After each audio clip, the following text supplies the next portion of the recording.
안녕하세요. 우리 주일학교 귀한 가족들, 우리 친구들 반갑습니다. 오늘도 건강하게 잘 계셨기를 바랍니다. 오늘 복음서 말씀은 마테오가 전한 복음서 5장 17절부터 19절의 말씀입니다. 내가 율법이나 예언서의 말씀을 없애러 온 줄로 생각하지 마라. 없애러 온 것이 아니라 오히려 완성하러 왔다. 분명히 말해두는데 천지가 없어지는 일이 있더라도 율법은 1.1획도 없어지지 않고 다 이루어질 것이다. 그러므로 가장 작은 계명 중에 하나라도 스스로 어기거나 어기도록 남을 가르치는 사람은 누구나 하늘나라에서 가장 작은 사람 대접을 받을 것이다. 그러나 스스로 계명을 지키고 남에게도 지키도록 가르치는 사람은 누구나 하늘나라에서 큰 사람 대접을 받을 것이다. 이것은 주님의 말씀입니다. 하느님께 감사합니다. 우리 친구들 부모님께 혼나본 적 있죠? 자, 혼을 낼 때 한번 생각해 봤어요? 우리 부모님들은 왜 혼을 내실까요?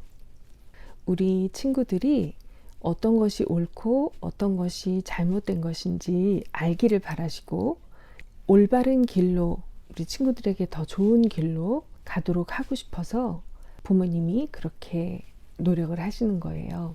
근데 신부님이 부모로서 이렇게 지내보고 또 이 정도 나이가 들어보니까 어른들이 이렇게 바로잡거나 꾸중을 하시거나 혼내실 때 그것을 받아들이는 우리 아이들이 여러 경우가 있는데 가장 바람직한 경우는 부모님이 나를 왜 지금 꾸중을 하시는지를 이해하고 그리고 뭘 잘못했는지를 이해해서 정말 마음의 뉘우침을 느낀 다음에 사과도 하고 그 다음에 정말로 다음에는 그런 일을 하지 말아야지 결심하고 그렇게 노력하는 방향으로 가서 부모님이 원하셨던 그 꾸중하셨던 목적을 그 목적대로 잘 따라오는 경우, 그런 경우에는 모두가 행복하죠.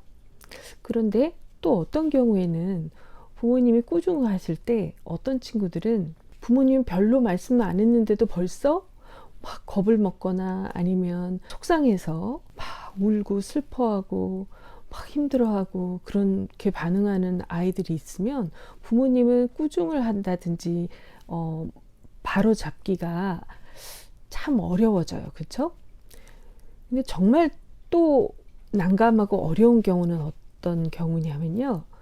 어떤 친구들은 부모님의 말씀이나 하지 말아야 할 것들을 너무 쉽게 저지르고 또 쉽게 금방 잘못했다고 하고 돌아오고 그 다음에 또 저지르고 이렇게 말씀을 어기거나 잘못을 저지르는 것에 대해서 별로 그렇게 중요하게 심각하게 생각하지 않고 가볍게 생각하고 그리고 돌이키고 회개하는 것도 그냥 가볍게 생각하고 그래서 그런 일들이 계속 반복되는 그런 경우에 부모님들이 참 어려우세요.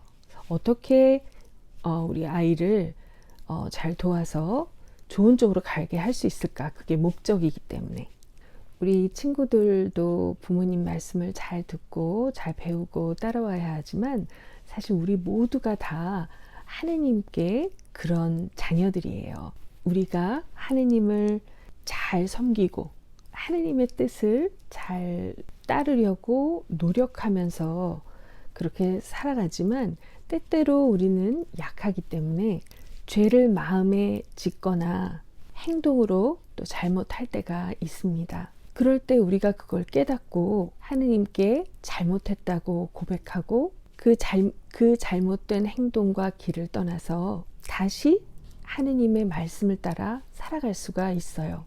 그런데 거기서 중요한 것은 우리가 그럴 수 있는 것이 하느님의 그 놀라운 자비하심과 성자 하느님 예수님의 십자가의 그 고난과 구원 때문이라는 것. 바로 그 하느님의 엄청난 값진 그 대가를 치르고서야 우리가 그렇게 하느님께로 돌이키고 다시 하느님께로 갈 수 있는 길이 주어졌다는 겁니다.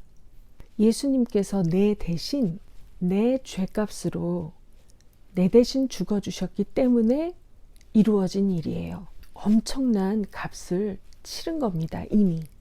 그런데 내가 죄를 짓고 다시 돌아오는 게 너무 쉽고 내 자신에게 드는 큰 비용과 어떤 큰 피해가 없으니까 하느님께서 나를 위해서 치르신 그 비싼 대가를 잘 생각하지 않고 쉽게 말씀을 어기고 또 쉽게 돌아옵니다.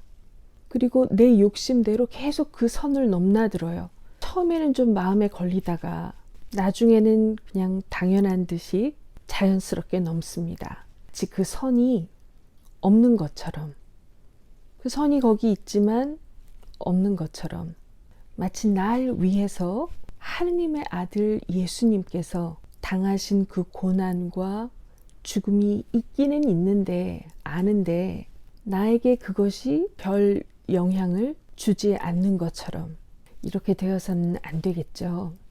이 오늘 본문에서 율법이라고 하는 것은 유대인들이 유대교에 만들어 놓은 613개의 그 율법들을 말하는 게 아니고요. 구약 성서, 구약에 있는 모든 그 성서 말씀, 그걸 의미한다고 보시면 돼요. 근데 예수님께서 사람들이 자꾸 오해를 하는 거예요. 예수님이 안식일에도 막 죄인들을 받으시고 또 기적을 일으켜서 치유를 하시고 이런 것들을 계속 보다 보니까 손도 씻지 않고 그런 모습을 보다 보니까 사람들이 예수님이 율법을 이제는 필요 없다고 하시는 건가? 많은 사람들이 그렇게 오해하기도 했던 것 같아요. 비난하기도 하고. 그런데 예수님이 그게 아니라고 말씀하시는 겁니다. 예수님은 율법을 버리려고, 이제는 필요 없어졌다고 버리려고 오신 게 아니라 완성하러 오셨다는 거예요. 뭔가를 완성한다는 것은 무슨 뜻인가요? 그게 아직 부족하다는 거죠. 완성해야 할, 채워야 할 부분이 남아있다는 거죠.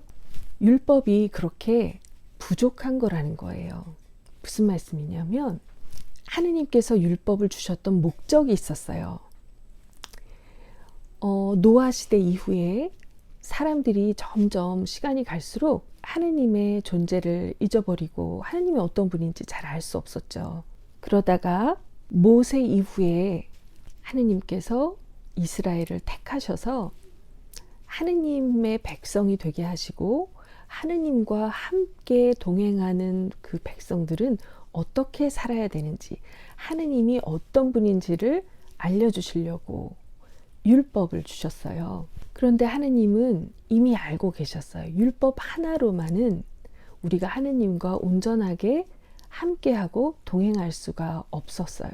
왜냐하면 율법만 있으면 우리 인간은 아무리 노력해도 율법을 어기게 되어 있고 하느님의 말씀을 어긴 죄에 빠지기 때문에 죽음이 오게 되죠.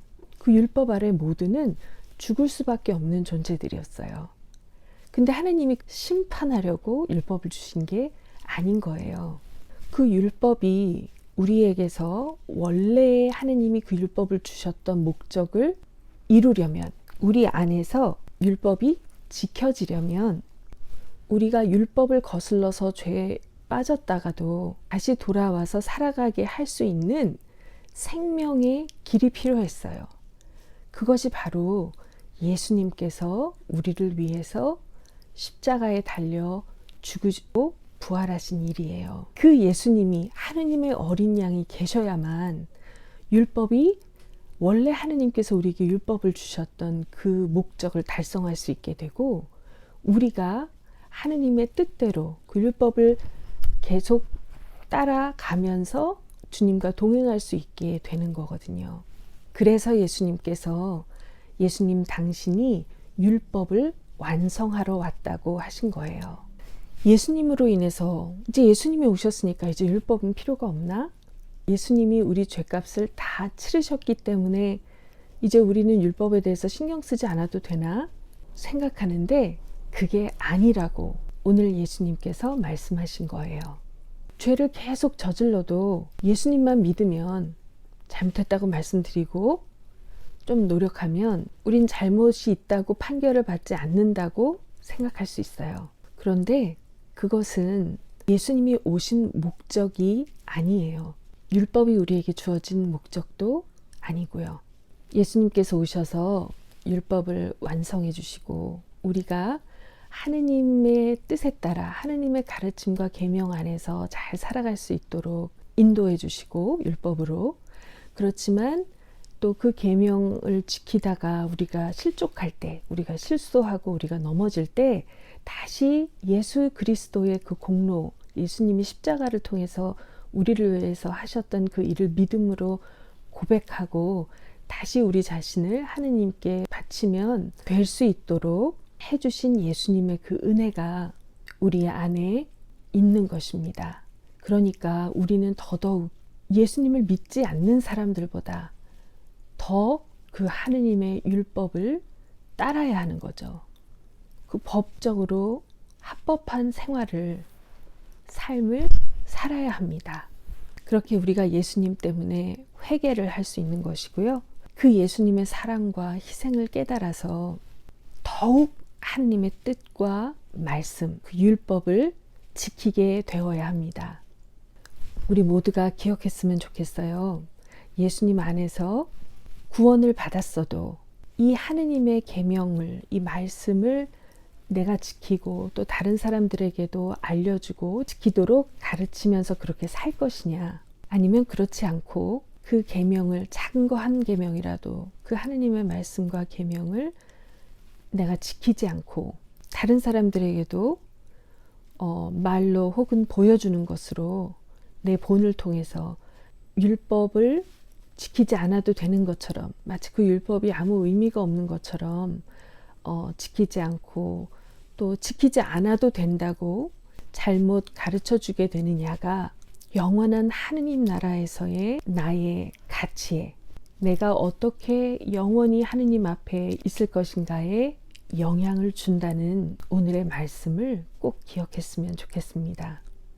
우리 친구들, 하느님의 계명 무엇일까요? 잘 생각해 보시고 오늘 10계명을 한번 찾아보실 때 하느님이 내가 어떤 행동을 하고 내가 어떤 일을 하기를 원하실까 한번 잘 생각해 보시고 예수님의 도우심으로 그분의 위로와 그분의 힘을 가지고 날마다 주님이 주신 계명을 실천하면서 사는 우리 모두가 됐으면 좋겠습니다. 성부와 성자와 성령의 이름으로 말씀드렸습니다. 아멘.